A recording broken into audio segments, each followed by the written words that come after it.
তুমি যে তখন বললে যে আর নেই, এ কি? আরে তখন তো তুই আর আমি একটা একটা করে খেয়েছিলাম, এগুলো তো রেখে দিয়েছিলাম।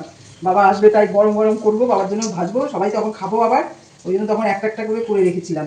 এই এখন আবার গরম গরম ভাজছি, ভেজিটেবিল চপ। ও বাবা, তাহলে রুটি ফুটি হবে না?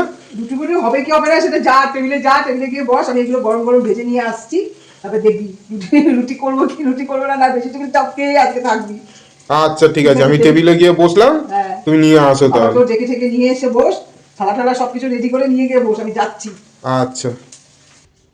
এই যে সবাই খেতে চলে আসো, টেবিলে সব খাবার দাবার নিয়ে আসছি। তোমার ছেলে তোমার ছেলে তখন বললো আজকে কি করেছো, রাত্রে কি রুটি রুটি ভাজবে না? আমি তো এখন এই তোমার তেলে ভাজার দোকান দিয়েছি, আমি হচ্ছে তেলে ভাজার দোকান খুলেছি, বুঝেছো তো? এই যে ভেজিটেবিল চপ বানিয়েছি। আরে বাপ রে বাপ, এই দেখো কেমন লাগছে, দেখে দেখো, মনে হচ্ছে না দোকানে বলো সেটা? এই যে আমি এখন তেলে ভাজার দোকান খুলেছি এই জন্যই, এই যে তেলে ভাজা করেছি, ভেজিটেবিল চপ, আর এইদিকে দেখো এই যে তোমার করেছি হচ্ছে এই যে ভাজা পরোটা। ওই জন্য রুটি হবে না কি হবে দেখা যাবে। আজকে রাত্রে এই খাওয়া দাওয়া ছেলে বলছিল কিছু করবে না, খাবো না, তাই আমি ওই জন্য বলছি কি করবো, আর তেলে ভাজার দোকানই খুলেছি এখন। আর এই যে আজকে আর তরকারি টরকারি কিছু করিনি, দুপুরে তরকারিটাই আজকে আমি এটা দিয়েই পরোটাটা করেছি বলে, ছেলে তো সোয়াবিন মানে ফেভারিট, এই যে ফেভারিট জিনিস সোয়াবিন রয়েছে বলে, সোয়াবিনও রয়েছে আর বাঁধাকপিও রয়েছে, এত এত রান্না হয়েছিল সকালবেলা করে, ওই জন্য তুমি ইচ্ছা করে তো বেশি বেশি রান্না করে রেখে দিয়েছো, জানো রাত্রেবেলা। রাত্রেবেলা পরোটা করবো মনে মনে ভেবে রেখেছি, জানি তো তোমার ছেলের অন্য কিছু বায়না না হলে একটু পরোটা পরোটা হলেই হয়ে যায়, ওই জন্য তোমার পরোটা আর এই যে তেলে ভাজাটা তুমি তোমার ভেজিটেবিল চপটা খাও। আমরা তো সন্ধ্যাবেলা একটা একটা করে খেয়েছিলাম ছেলে আর আমি, আর তোমার জন্য ভাবলাম যে গরম গরম ভেজে দেবো, তুমি খাবে। এই যে নাও, সব একটু খেয়ে দেখো তো কেমন হয়েছে ভাজাটা। বাবা তোর জন্য আমার জন্য রাখলাম এখানে, আচ্ছা একটু খেয়ে নিস, রাখো। আর কি আজকে সবজি টবজি তো বেশি নেই, অল্প অল্পই রয়েছে।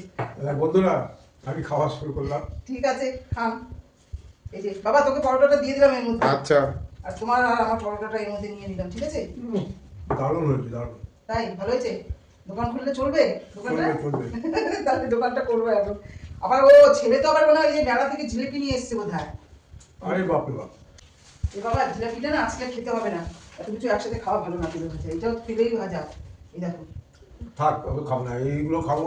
কতগুলো জিলিপি নিয়ে এসছিস, কত জিলিপি নিয়ে এসছিস? ওই তো 500 মতো জিলাপি এনেছি। থাক আজকে আর জিলিপি খেতে হবে না, কালকে খাস সকাল, আজকে আর খাবো না, এসে তেলে ভাজা পরোটা পরোটা খাবো।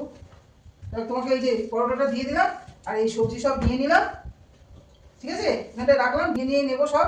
বন্ধুরা দেখো আমরা তো সব খেতে খেতে বসে গেলাম, এই সব সবকিছু নিয়েছি, এখনকার মতো তাহলে রাখছি, তোমরাও সব খাওয়া দাওয়া করো, পরের ভিডিওতে আবার তোমাদের কাছে আসবো। টাটা।